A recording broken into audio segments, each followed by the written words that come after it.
जो भी हमारा इस समय स्टैंड पे चीज़ें चल रही हैं, बहुत ही सुचारू रूप से व्यवस्थाएं बहुत अच्छी हो गई हैं।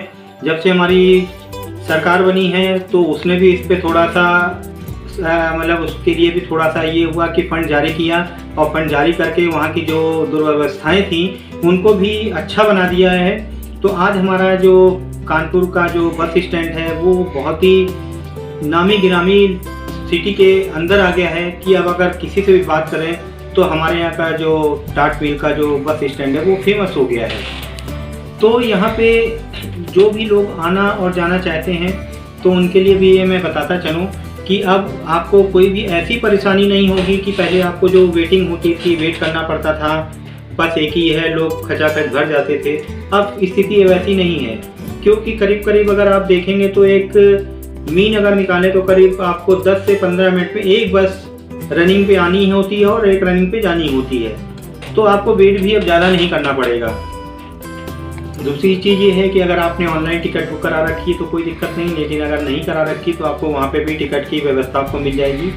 पेमेंट आप किसी भी वे में करना चाहें, सारे चीज़ों की व्यवस्था वहाँ पे कर रखी गई है। कैश में, कार्ड से, वॉलेट से, आप जिससे भी पेमेंट करना चाहें आप वहाँ पे कर सकते हैं। दूसरी चीज़ है जो गेस्ट रूम भी इन्होंने बनाया है तो वो भी अच्छा वातानुकूलित बनाया हुआ है कि अगर गर्मियों में, भयंकर गर्मियों में अगर आदमी पसीने से तरबतर होकर अगर वहाँ बैठ रहा है तो कम से कम उसको एक राहत तो मिलेगी कि वातानुकूलित हम गेस्ट रूम में बैठे हुए हैं। बाकी कुछ बसें हमारी एसी भी हैं और कुछ हमारी नॉन एसी भी हैं, जिनके किराए में डिफरेंस है। अब ये तो जो व्यक्ति जिसको जहाँ पे जाना है वो अपना डिसाइड कर सकता है कि किसको एसी में जाना है, किसको नॉन एसी में जाना है, और उसी हिसाब से उसके किराए में भी डिफरेंस होता है। तो चूँकि व्यवस्थाएं इतनी हाईटेक हो चुकी हैं कि अब ये नहीं कहा जा सकता है कि आदमी हमारा बस स्टैंड पे जाके ये कहे कि भैया हम यहाँ पे नहीं जाएंगे और हम किसी दूसरे साधन से चले जाएंगे। आपको हमारी जितने भी बसें हैं सब हाईटेक हो गई हैं। आपको किसी भी बस में कोई भी खराबी नहीं मिलेगी।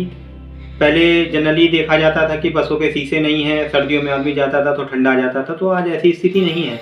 आज सारी बसें जो हैं वेल मेंटेन हैं, किसी में कोई कमी नहीं है और सारी उसी हिसाब से चल रही हैं। जो रात की, स्पेशली जो रात की जो बसें चल रही हैं, चूँकि आज की डेट में ठंडक पड़ रही है तो वो बसें बिल्कुल एयर टाइट रखी जाती हैं ताकि किसी को भी मतलब अंदर बाहर की हवा ना आ पाए। तो ये बहुत अच्छी चीज़ें हैं जिससे हमारे कानपुर शहर का नाम अब अन्य जगहों पे भी लिया जा रहा है। पहले जो नहीं ले रहा था, कानपुर एक माना जाता था कि वो थोड़ा पिछड़ा हुआ शहर है, लेकिन आज वो हमारे महानगर में आ गया है तो इसको हम लोग कानपुर महानगर भी बोलते हैं, तो ये कोई अतिशयोक्ति नहीं होगी। तो दोस्तों मेरा कहना है कि एक बार आप भी हमारे जो झकरकटी पे स्थित हमारा जो टाट मिल के पास हमारा जो बस स्टैंड है उसको एक बार आके आप उसको देख जरूर लें, तो आप भी कहेंगे कि हम कानपुर में हैं या और किसी सिटी में। तो दोस्तों बने रहिए।